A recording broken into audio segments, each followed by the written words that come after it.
Hey guys, welcome back to Just a Geek in the Garage. Today I want to talk a little bit about organization and why I think it's important or very useful to have a 3D printer in your garage as well. Especially since nowadays you can get one for, about $100 or so for a basic one. But you can do so much with it and save a ton of money, especially if you want to organize those drawers in your toolboxes. In front of you here I have a few examples of things either I've just simply printed from websites like Thingiverse or MakerWorld, where most of the files are free. Or sometimes I will take an existing file, modify it, make it my own, or sometimes I start completely from scratch depending on what I'm trying to do. But at the end of the day, when you want something, for example, like a pliers organizer, instead of spending, $15, $20 for each organizer that can fit maybe 10 pliers, you can customize them exactly to the plier set that you have and print for pennies. A holder like this that holds these 5 snap-on pliers probably costs maybe about 20 cents worth of plastic to print, versus spending, like I said, about 15 bucks or so for the Ernst set, which doesn't seem like it's very expensive. However, if you have 50 pliers that you need to organize or 100 pliers you need to organize, it can make a big difference overall. So just want to kind of go over a few of the ways that like to organize my tools. So as you can see here, the first one is just for a set of pliers. So basically with these, I just designed something that looks like this. This I actually designed from scratch, just myself. And I just wanted something that I could customize the distance between each one of these, so I can, whether I have precision pliers or whether I have heavy duty pliers, I have a custom size for it. So I have some that, it's about 10 millimeters, 12 millimeters, 15, 18, and 20 millimeters.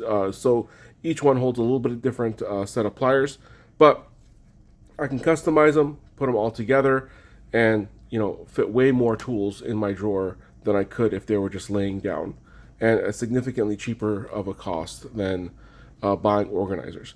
So something like this is something that I did design. However, you can also find things like this for ratchets, right? That has little magnets that both keep the ratchet in place and keeps it nice and organized in your toolbox. And something like this, I just found on, I believe, MakerWorld, printed it for as many as I needed. And the nice thing is, if for some reason it doesn't fit perfectly for your ratchet, you can always make adjustments to the size, the width, things like that. For example, a snap-on ratchet is going to be, a little bit thinner profile than maybe a Pittsburgh ratchet. So you could even easily make adjustments to that yourself, and you're not really wasting a lot of money if it doesn't fit for the first time, because something like this probably literally costs 5-10 cents to print. So you can definitely kind of fast prototype these things, see what works for your collection, and go from there.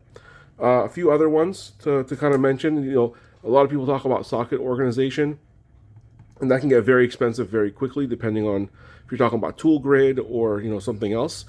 What I found is these are literally the rails that you buy from Harbor Freight. They're usually sell for $1 to $1.50, and normally they don't stand up by themselves. All I did to fix that situation was simply, actually I'll show it to you guys on the rail, was I designed this little piece right here, right? Just measured everything out, designed it on a website called Tinkercad, and printed it. And now what happens is, since it has these feet on both sides, it stands up perfectly. And when they're inside my toolbox, I can literally just grab a whole rail, take it with me, put it back, and this whole setup basically costs $1 versus spending a lot of money. And since it's nice and modular, you can organize it to make it look really, really good. Another one that I designed, which is not really even a design but just a rod, is I have these crow's feet that did not come with any kind of an organizer, and I wanted a way for them to take as little space as possible. Literally, it's just a rod that I designed that's 3/8, fits perfectly. I was able to adjust the length so it fits the set as it's supposed to. And there we go. Now it takes up way less space in my toolbox than it would normally. Last up, we have for wrenches. I mean, wrench organization is probably one of the hardest things to get right. What I found, again, this is, a file I found on Thingiverse, but I make some modifications to it. So for example, this is a set of 10 gear wrench ratcheting wrenches. So what I do is I'll take the file and then I will modify it to fit exactly what I need. So in this case, made sure I had exactly 10 slots. Fits this, we're good to go. So whether you have a set of wrenches that's 5 wrenches or 20, you can make it exactly how you want to. One nice thing you can also do is you can adjust the width on it. So for example, if I have a stubby set, I will make it much more narrow so that way the stubby set fits in there. And again, if it's a larger set, I can make it wider as well. So this is just a few examples of how you can organize using 3D printers. And again, you can usually get one. There's the Ender 3.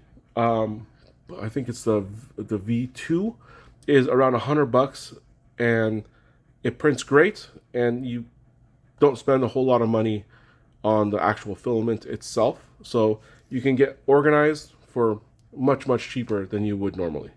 All right, if you guys have any questions, please comment down below, and I'll be happy to answer any questions or make another video to answer those questions as well. Thanks, guys.